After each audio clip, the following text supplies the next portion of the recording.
In the name of Allah Almighty, who is the most forgiving and is the most beneficent, I hope आप सब ठीक हैं। तो आज के इस वीडियो में हम एक और डॉक्टर परवेज़ हुदबाई का आर्टिकल पढ़ने जा रहे हैं जो कि है अर्तुगरुल गाजी के ऊपर। असल में डॉक्टर हुदबाई ने इस ड्रामा के ऊपर कोई तनकीद नहीं की है, ना ही तुर्किश हिस्ट्री के ऊपर कोई तनकीद की है। डॉक्टर हुदबाई ने एक पर्सपेक्टिव बयान किया है जो पाकिस्तानी सोसाइटी के लिए बहुत ही डेंजरस है, और एक एक बात, उनका एक एक जो आर्ग्यूमेंट है, उन्होंने बहुत ज़बरदस्त तरीके से उसको बयान किया है। डॉक्टर परवेज़ हुदबाई एक साइंटिस्ट हैं और एक स्कॉलर हैं जो हमेशा पाकिस्तान का जो नेशनल माइंडसेट है उसको बनाने की कोशिश करते हैं, जैसे कौमें दुनिया के अंदर एक अपना माइंडसेट रख के और अचीवमेंट्स हासिल करती हैं। तो आज हम पढ़ेंगे इसमें क्या दिया है डॉक्टर हुदबाई ने, और ख़ास करके इस आर्टिकल का जो टाइटल है वो है डेंजरस डिल्यूजन्स अर्तुगरुल मेनिया। अब डेंजरस डिल्यूजन की मीनिंग है कि इस ड्रामा को देखने के नतीजे में जो इंसानों को ख़यालात आते हैं हिस्ट्री के हवाले से या फिर उनके हवाले से, वो कैसे ख़तरनाक हैं, इस बात को हम बयान करेंगे। और अर्तुगरुल मेनिया, मेनिया हम कहते हैं किसी भी बड़ी चीज़ को, जैसे रेसल मेनिया है, कोई भी बड़ा इवेंट या फिर कोई भी इस तरीके की बड़ी इमेजिनेशन। अब यहाँ पे हेडिंग में डॉक्टर हुदबाई लिखते हैं, a Turkish drama series brimming with tribal intrigues, blood, murder and conquest, all wrapped in pious religious idiom, has taken Pakistan by storm. अब कहते हैं कि अर्तुगरुल नाम का एक ड्रामा जिसने एक रिलीजियस आइडियलिज्म को लेकर बहुत ही हंगामा मचा दिया है, और ख़ास करके पाकिस्तानी सोसाइटी में वो एक आग की तरह फैलता जा रहा है और हर पाकिस्तानी उसको देखता है। Filmed in Anatolia, दिलिश Ertugrul, 150 episodes fictional account on Ertugrul Ghazi, father of Ottoman Empire's founder. As of yesterday, Friday, the YouTube count for the 30th Urdu dub episode had already clocked up to 5.5 million views on Pakistani television. Ertugrul Ghazi जो एक drama है वो Ottoman empire के बानी सुल्तान ओस्मान के father की एक जो है बायोग्राफी है, और अभी पिछले फ्राइडे को ये आर्टिकल जून में लिखा गया है, तो तभी मतलब ये 6 महीने पुरानी बात है कि पिछले ही फ्राइडे को तकरीबन 5.5 मिलियन व्यूज़ आए हैं पाकिस्तानी टेलीविज़न का जो यूट्यूब चैनल है उसके ऊपर सिर्फ 30th एपिसोड में। Even those who made Dirlish are astonished and hugely pleased at its tumultuous welcome. जिन्होंने अर्तुगरुल को बनाया वो खुद इस बात पे हैरान है कि इतना बड़ा आउटकम आखिर हमें मिला कैसे। Tribal Turkmen fighting for a homeland can't be expected to capture the imagination of millions in some far off country. अब एक ड्रामा जो तुर्क ट्राइबल मैन के ऊपर बना हुआ है, तुर्क कबाइल के ऊपर बना हुआ है, वो जो अपना वतन हासिल करने के लिए जो जंग करते हैं, आखिर वो कैसे एक अलग कंट्री जैसे कि पाकिस्तान है उनका ध्यान कैसे आखिर बटा सकता है, और वो इतना बड़ा रिस्पांस कैसे देने लगे हैं इस बात को। बट पाकिस्तान इज़ डिफरेंट, लेकिन पाकिस्तान तो अलग है। The transfixed entire families are spending evenings watching it together, they think it is wholesome entertainment and genuine Islamic history. Pakistan के अंदर बहुत सारे ख़ानदान शाम को साथ बैठ के ये पूरा ड्रामा देखते हैं और वो समझते हैं कि ये एक बेहतरीन सोर्स ऑफ एंटरटेनमेंट है, उसके साथ जेन्युइन हिस्ट्री भी है, genuine Islamic history. What history? कौन सी तारीख? This is a free willing caricature of 13th century Anatolia of which we know next to nothing. ये 13th century की एनाटोलिया का एक कैरिकेचर कहते हैं हम, जैसे किसी भी चीज़ को हम कोई शेप दें इमेजिनेशन में या कोई पिक्चर या कार्टून बनाएं, तो असल में ये एक पिक्चर है 13th century की एनाटोलिया की, लेकिन उसके बारे में हम आखिर जानते क्या हैं? Facts are not important, says Mehmet Bozdag. Mehmet Bozdag जो राइटर हैं इस ड्रामा के, उन्होंने कहा है कि फैक्ट्स इंपॉर्टेंट नहीं हैं। The man who wrote and produce this series, to quote, there is very little information about the period we are presenting. हमें बहुत ही कम इंफॉर्मेशन है इस इरा के हवाले से।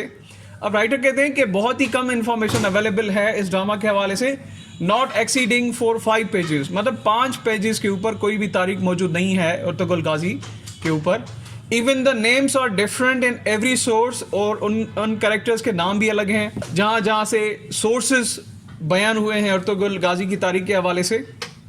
The first works written about the establishment of Ottoman Empire state were about 150 years later. जो पहला recorded work है, हिस्ट्री है ऑटोमन एम्पायर के बारे में, वो ऑटोमन एम्पायर की एस्टेब्लिशमेंट के बाद 1 या 150 साल के बाद लिखा गया. There is no certainly in this historical data we are shaping a story of dreaming. अब यहाँ पे ये जो हिस्टोरिकल ड्रामा दिखाया जा रहा है उसमें हम अपने सिर्फ ड्रीम्स को शेप कर रहे हैं, ज़्यादा से ज़्यादा इसमें कुछ भी नहीं है.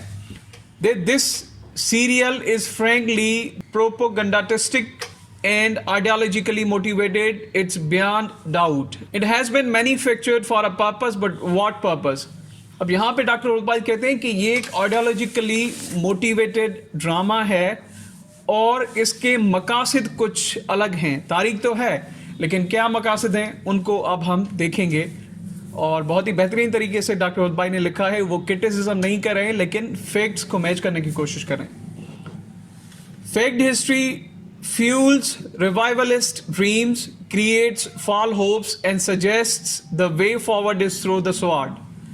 अब जो गलत तारीख है, फेक हिस्ट्री है, वो सबसे पहले क्या करती है, वो एक सेंस ऑफ रिवॉल्वरी क्रिएट करती है लोगों के दिलों में, जो उनका लॉस्ट पास्ट है उसके हवाले से, और मतलब एक झूठी उम्मीद लोगों के दिलों में पैदा करती है. उसके बाद जो उनका वे फॉरवर्ड है वो ताकत के जोर पे वो चीज़ें वापस लेने का होता है.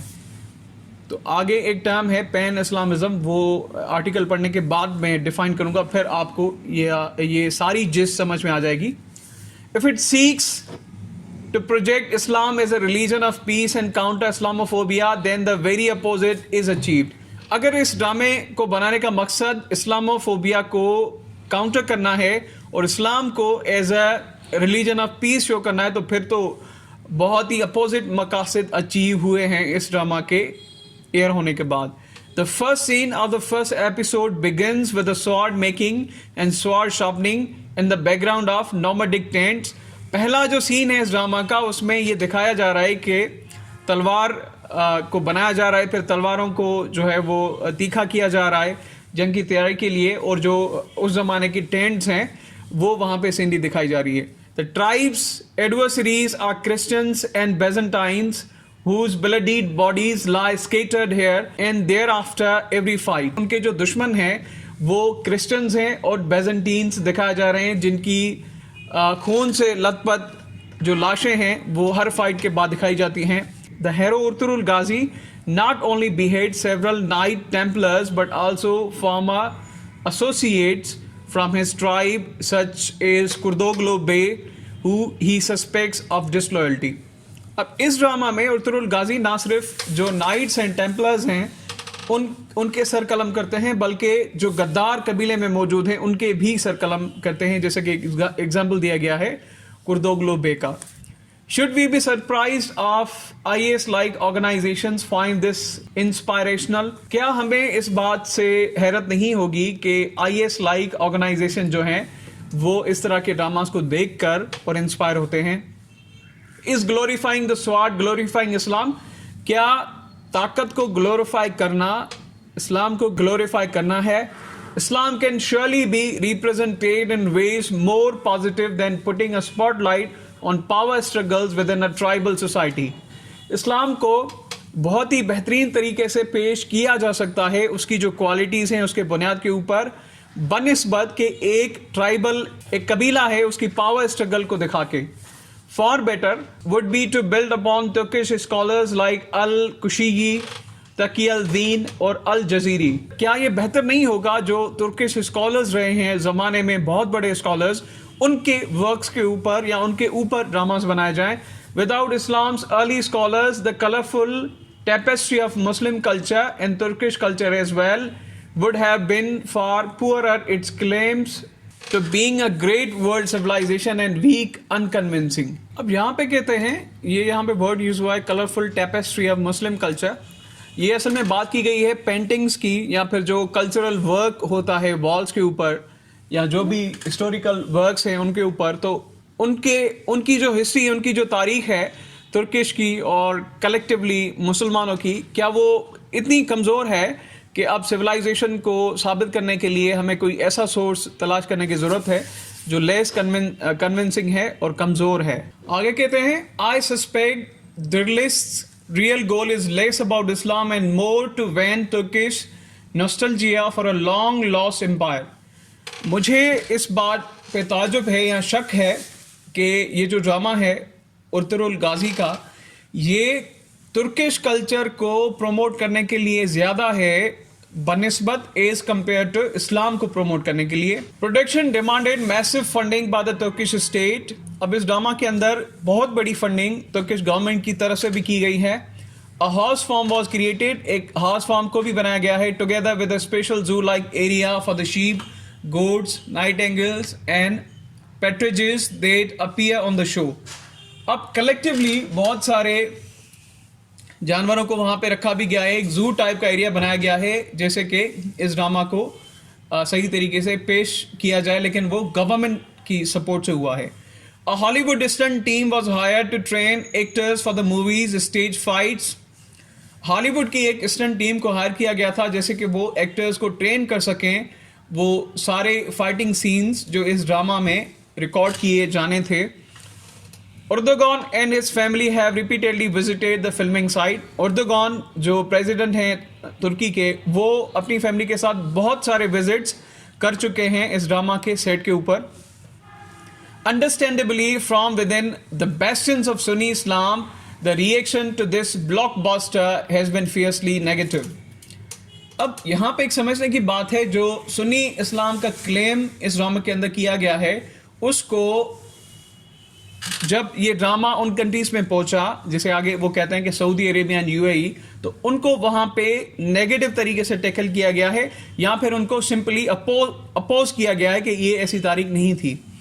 Both UAE and Saudi Arabia have condemned and banned the series and Egyptian authorities have issued a fatwa declaring this insidious attempt to reimpose Turkish tutelage. अब ऐसे कंट्रीज जैसे यूएई, सऊदी अरेबिया, उन्होंने इसको कंडेम किया है, इस series को ban कर दिया है। आगे इजिप्ट ने, मिस्र की जो अथॉरिटीज़ हैं, उन्होंने इसके खिलाफ एक फतवा जारी किया है और इसको कहा है कि ये एक तुर्किश इम्पेरियलिज्म का एक पार्ट है, तो उसको इस वजह से वहाँ पे बैन कर दिया गया है। और ओवर अरब countries formally under Ottoman rule, जैसे कि अरब कंट्रीज ऑटोमन रूल के अंदर रह चुकी हैं, तो ये उस तरीके का एक और मतलब एक इमेजिनेशन देना है लोगों को इस हवाले से।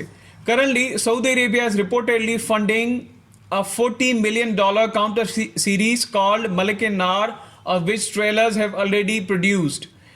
इस ड्रामा को काउंटर करने के लिए सऊदी अरेबिया ने $40 million की एक काउंटर सीरीज बनाने का इरादा किया है और उसके ट्रेलर्स भी प्रोड्यूस किए गए हैं। दो इनएडिक्वेट, it does make the point Arabs can not celebrate Turkish imperialism. Simple बताने की बात यह है कि अरब बर्दाश्त नहीं कर सकते कि वो तुर्कों का जो एक ज़माना था उनको सेलिब्रेट करें। Most peoples do not like invaders but Pakistani psyche is somehow special. बहुत सारे लोग जो हैं वो इन्वेडर्स को लाइक नहीं करते, लेकिन पाकिस्तान की जो साइकोलॉजी है वो एक अलग है, स्पेशली मोल्डेड है। Perhaps overwhelmed by Erdogan's aggressive style, prime minister Imran Khan proudly tweeted that the Turks had ruled India for 600 years। अब अर्दोगान का जो एक स्टाइल है, एग्रेसिव स्टाइल, वो और पीएम इमरान खान ने जो एक ट्वीट किया था कि तुर्कों ने 600 साल हिंदुस्तान पे हुकूमत की है, historians will raise their eyebrows. अब इस स्टेटमेंट के ऊपर जो इमरान खान ने दिया था, वहाँ पे जो तारीखदान है उनकी आईब्रोज ऊपर हो गई कि इतना रूल तुर्कों ने कब किया। Definitely this is not a fake. तुर्कों ने 600 साल तक कभी रूल नहीं किया हिंदुस्तान के ऊपर, लेकिन वो एक शॉर्ट स्पान ऑफ टाइम था। थोड़ी हिस्ट्री में आपको बताता चलूँ, जो पहले रूलर यहाँ पे आए थे कुतुबुद्दीन ऐबक, वो तुर्क नस्ल के थे, लेकिन उनकी कुछ नस्लों के बाद वो तो कन्वर्ट होकर इंडियंस हो गए।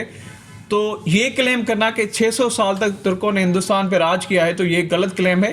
कुछ अरसा था, जैसे कि आगे की लाइन में डॉक्टर उद्भाई बताते हैं, this is between quarter true to half true only.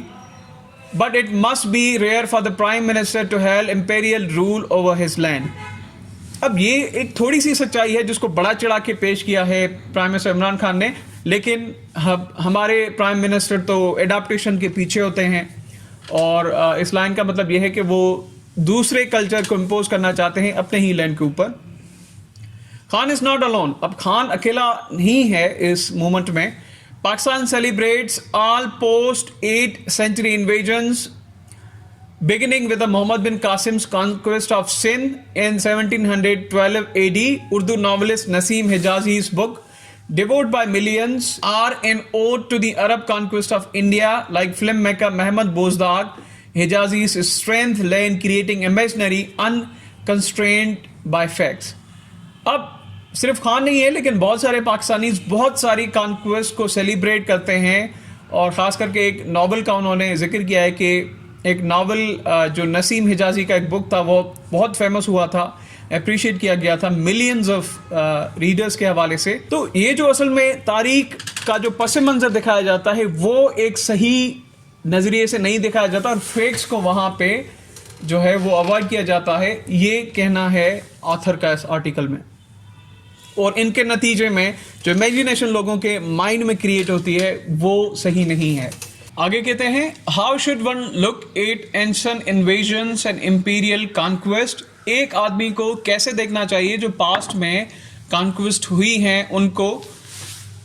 उसके बाद है, टू लॉर्ड और विलीफाई them equally is equally rational. अब उनको प्रेज करना और या उनको अपोज करना, ये दो बातें यहां पे डॉक्टर साहब कह रहे हैं कि उनको प्रेज और अपोजिट करना दोनों ही इलॉजिकल हैं, क्योंकि हिस्ट्री पढ़ने का एक तरीका होता है फैक्ट्स को जमा करके फिर कोई भी कौम अपने नेशनल इंटरेस्ट को सामने रख के फिर हिस्ट्री का मुताला करती है. लेकिन जिन तरीकों से ये किया जाता है ये गलत है. डॉक्टर साहब के कहने का मकसद ये है, India is a stunningly clear example of just how much a society can degenerate if it does that. India एक बहुत ही बड़ा एग्जाम्पल है इस बात का, जैसे कि इंडिया ने अपनी ही सोसाइटी को डीजनरेट करना स्टार्ट कर दिया है. Hindu revivalism is fixated upon the vile foreign invader who shattered the seraphic heaven of mother India. अब जो हिंदू अपोनेंट्स हैं तारीख के, उन्होंने जिस तरीके से इन्वेडर्स की मुखालफत की और उन्होंने कहा कि मदर इंडिया को उन्होंने बर्बाद कर दिया. अब उसके नतीजे में कौन सा इंडिया जन्म ले रहा है वो भी आप देख लें. Suddenly all Muslims and Christians became unwelcome. अब अचानक जो मुसलमान हैं इंडिया के या क्रिश्चियंस हैं उनको अनवेलकम किया गया.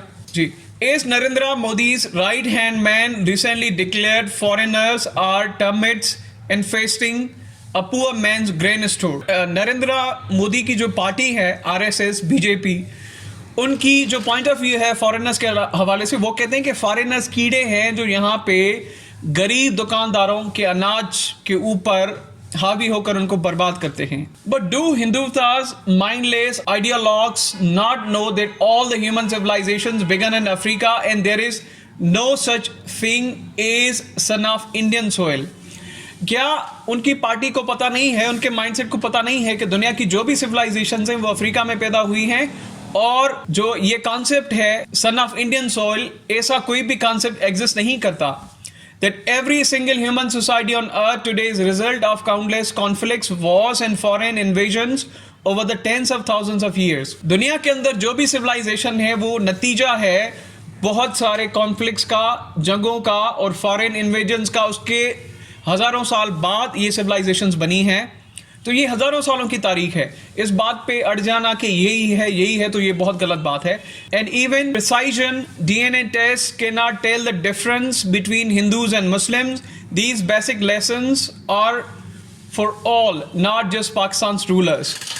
अगर आप DNA लेंगे हिंदू और मुसलमानों का, उसमें भी कोई डिफरेंस नजर नहीं आएगा तारीखी तौर पे भी, क्योंकि यहाँ पे लोग आबाद हैं हजारों सालों से. बाकी जो हिस्टोरिक चेंजेस आई हैं उनको हम एज अ फेक देखें तो ये एग्जाम्पल सिर्फ इंडियन रूलर्स के नहीं है बल्कि पाकिस्तानी रूलर्स के लिए भी हैं कि वो भी इन बातों को ऐसे देखें. A mature attitude towards ancient foreign invasions would be to simply accept them clinically as facts of history. जो पास्ट है उसको सिर्फ हम a is a set of facts देखें और क्लिनिकली उन बातों की जांच करें, कौन सी बातें हमारे लिए अच्छी थी, कौन सी बुरी थी, बस इससे ज्यादा कुछ भी नहीं. They should be investigated and absorbed without early glorification and condemnation. तारीख को बस ऐसा तारीख देखा जाए, जो गलतियां हुई, जो बहुत अच्छी बातें हुई, बस उनको अप्रिशिएट करना चाहिए, लेकिन उसमें घुस जाना, पास्ट में जीना, ये बहुत ही बुरी बात है किसी भी कौम के लिए. Doing otherwise is utterly pointless. अगर इनके अलावा कोई भी बंदा कोई भी ऐसा काम करता है तो वो एक पॉइंटलेस है, इलॉजिकल है. No one living today can be held responsible for the actions, good or bad, of his or her ancestors. आज के दौर में जो रहने वाले इंसान हैं उनके ऊपर हम ब्लेम नहीं कर सकते या उनको अप्रिशिएट नहीं कर सकते जो गलतियां उनके एंसेस्टर्स ने की. ये बहुत बड़ी बात डॉक्टर रुतबा ने कही है कि आज के रहने वाली जो जनरेशन्स हैं उनको हम जिम्मेदार नहीं ठहरा सकते जो गलतियां उनके एंसेस्टर्स ने की. Moreover, the mists of time have foreign hidden true fakes from the view. उसके अलावा मतलब जो भी इस तरीके की तारीख को पेश करता है उसके लिए एक फॉरेन प्रोपोगंडा ज़रूर होता है, तो उसको हमें समझना चाहिए. The creators of Dirlish Urturul want us to wallow in the past glories of others and celebrated imperialism. अब जो क्रिएटर है दिरलिश उर्दुरुल के, वो असल में हमें पास्ट ग्लोरीज के ऊपर एक माइंडसेट हमारा बना रहे हैं, तो उसको हमें देखना चाहिए कि हम इतना इन्फ्लुएंस ना हो कि हमारी नेशनल आइडेंटिटी ख़त्म हो जाए. Hook, line and sinker, we are mindlessly swallowing their proffered bait. This poisonous substance can only reinforce the dangerous delusion that going forward actually means going backward. अब इस तरीके से अगर हम पास में चले जाएं, उन बातों को सिर्फ अप्रिशिएट करने में ही अपनी सारी एनर्जी बर्बाद कर दें, तो ये बहुत ही पॉइजनियस साबित होगा हमारे लिए और हमारी कौम के लिए, क्योंकि हम ये सोचते हैं कि हम आगे बढ़ेंगे लेकिन हकीकत में हम पीछे जाएंगे. आगे कहते हैं, instead the way forward is to ask that Pakistaniyat spring from Pakistanis native soil. अब आगे ये है, जो पाकिस्तानियत है, जो हमारी नेशनल आइडेंटिटी है, वो हमारी सरजमीन से ही पैदा होगी और उसी से इंस्पायर होकर बनेगी. It must be rooted in diversity of all our peoples and historically formed cultures. वो बनेगी जो यहाँ पे नेटिव कल्चर्स हैं, उनकी जो डाइवर्सिटी है, उनके बुनियादों को पकड़ के जो भी कौमें पाकिस्तान के अंदर रहती हैं. The year 1971 showed decisively the limits of pan-Islamism. अब 1971 में जो हुआ वो पैन इस्लामिज्म की जो लिमिट्स थी उसको उसने शो किया. अब पैन इस्लामिज्म की मैंने बात की थी पहले भी. पैन इस्लामिज्म असल में एक मूवमेंट थी जहाँ पे अरब रिवाइवल होना चाहते थे, या कलेक्टिवली जो मुस्लिम हैं ऑल ओवर द वर्ल्ड, उन्होंने ये कोशिश की कि हमारी जो पास्ट ग्लोरी थी हम उनको रिवाइव करें. लेकिन रिवाइव कभी भी पॉसिबल दुनिया की तारीख में नहीं हुआ है. तो जो भी चीज़ें पास्ट में हो चुकी हैं उनको आप अब चेंज नहीं कर सकते. पैन इस्लामिज्म की भी लिमिटेशंस थी, और पैन इस्लामिज्म जैसे वॉर हो चुकी हैं अरब कंट्रीज़ के बीच में आपस में, अरब ईरान वॉर हो चुकी है, उसके नतीजे हमने देखा. और जो 1970s का जो डेकेड था उसके नतीजे उसके अंदर बहुत सारी वॉर हो चुकी हैं. तो ये एक कह सकते हैं कि एक फ्लॉप्ड आइडियोलॉजी है पैन इस्लामिज्म की. रिवाइवलिस्ट हमें नहीं होना चाहिए, उनका कहने का मकसद ये है. तो आगे कहते हैं, aping Saudi culture fail to create a viable Pakistani identity.